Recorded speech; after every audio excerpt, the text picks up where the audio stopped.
Hi YouTube, this is the Peaceful Prepper.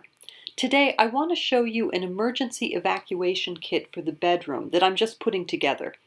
Almost all of the items I already had in the house. I plan to do a more complete video on fire safety in the future with some links to websites for more information.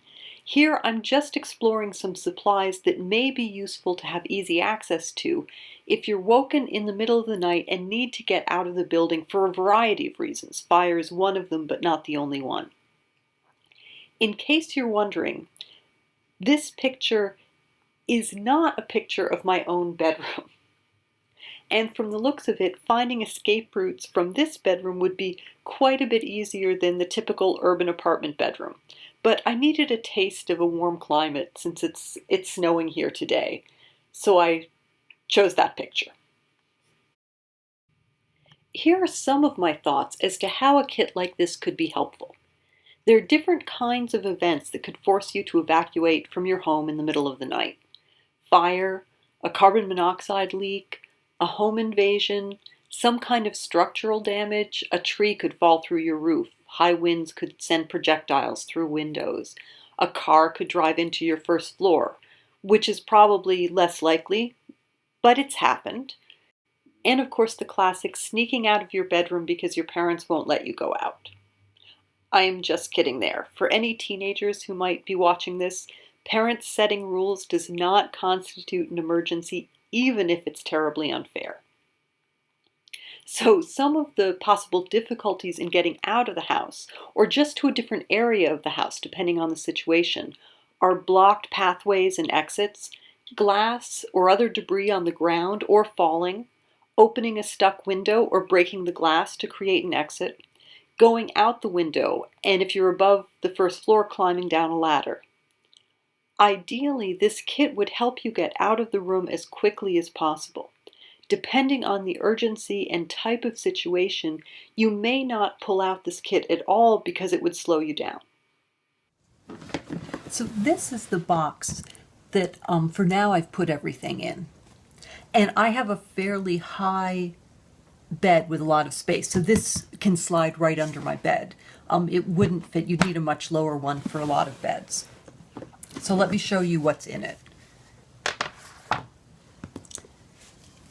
I have a flashlight, and I do keep another flashlight by my bed, but that one also gets used for other things occasionally. You know, it's right there, so I pull it to use it in a different room, and it doesn't always get back immediately. So this would always be here in the kit. I have a bottle of water. I have a pair of gloves, and thank you for everyone who gave so much great feedback about the question of leather or Nomex on gloves. And I actually did just buy these after that, partly because I found them on sale, and they actually fit me and are long. And often finding gloves that really fit me well are not that easy. And they're a combination, so they have leather on the palms and down the wrist, and Nomex every place else. And these may not turn out to be the absolute best option, but I think they're a pretty good option.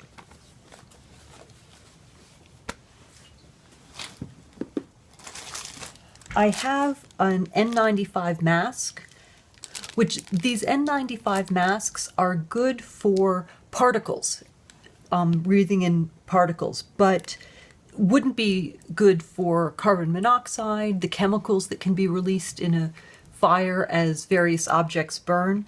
But this is what I have right now. Pretty much this kit is made up of things that I already had in the house, except for the gloves. You'll see I'm going to do a segment on some additions and upgrades that I may think about, and a real escape mask would be part of that. But for now, I have N95 masks in the house, so I put one there. Put one in the kit. Then I have just a burlap bag with some things. One of the comments when I asked about fire-resistant gloves is to make sure that you don't have other man-made fibers. which not only can burn, but they can really melt into your skin.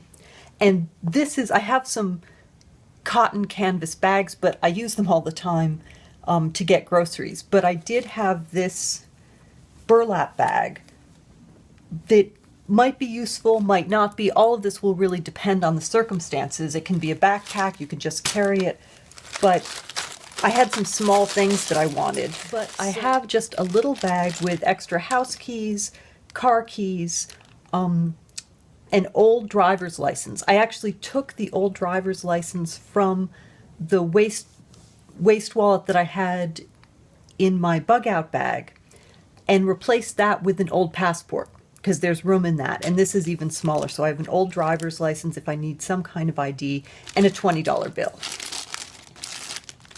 And I also threw in, again, because I have them, a couple of chem lights. You know, if you're trapped in your bedroom, the flashlight and the chem lights can be very useful for signaling if there are emergency services coming. Then I have a wool blanket. This is 80% wool. I think I have 100% wool blanket that's the one in my car right now. So I may replace them, but wool is fire resistant, so this might be something that's useful to wrap around me if I'm trying to get out of the building, or if I have to leave the building and it's just plain cold outside, but I'm not able to grab a coat. This could be useful. Then I have a roll of Gorilla Tape. The door to my bedroom, it's an old door and it has lots of gaps, not just underneath. And so if I was trapped there and there was smoke or some chemicals coming in, this is a nice wide Gorilla Tape, and it does stick well around the door. I could seal off the door with this, although when you take it off, it would rip the paint right off, but in an emergency, that's worth it. I have an old pair of shoes that have dirty and decent soles that I can just slip on. And I have a pry bar. There are some other things that could be useful in an emergency, but that wouldn't be kept in the kit itself. An escape ladder for the window. There are a lot of different brands, and they are not all the same quality or design, so I would definitely recommend that you do your research before buying one. These are just some pictures of some different brands. I bought mine over 20 years ago, and I've never had to use it. The downside with these is that they are bulky, and if you're in a small space, figuring out where to keep it so it's out of the way but quickly accessible can really be a dilemma, one that I haven't solved for myself yet. Depending on your sleeping attire, an easy access robe or something is probably a good idea. You may not want to climb down an escape ladder completely naked. Even if the only reason is that you'll be cold, it still might not be a good idea. And any self-defense items that you choose to keep in your bedroom, probably there are better places to keep them than inside this box under your bed. Finally, there are some things that I'm thinking about adding to the kit or upgrading. There are a lot of escape respirators on the market. I am interested in looking into one that protects from carbon monoxide, as well as smoke particles. They're generally single-use, and the better quality ones usually cost upwards of $100 or $150. So this is something I want to do a lot more research before I decide whether I'm going to purchase one. In the comments of my fire-resistant gloves video, welding blankets were mentioned as something that could be wrapped around you to protect you from flames and hot embers. And they might be quite a bit more effective than a wool blanket, so I'd like to look into that some more. As I mentioned, my escape ladder is 20 years old, pretty heavy and very bulky. I've seen some new designs that can be stored attached to the wall below the window, so that they're accessible right where you need them, but not taking up floor space. So I might look into those. I'm also thinking about ways that could prevent my bedroom door from being opened or kicked in a home invasion. Maybe a crossbar that's screwed into the door frame to give it a little more strength.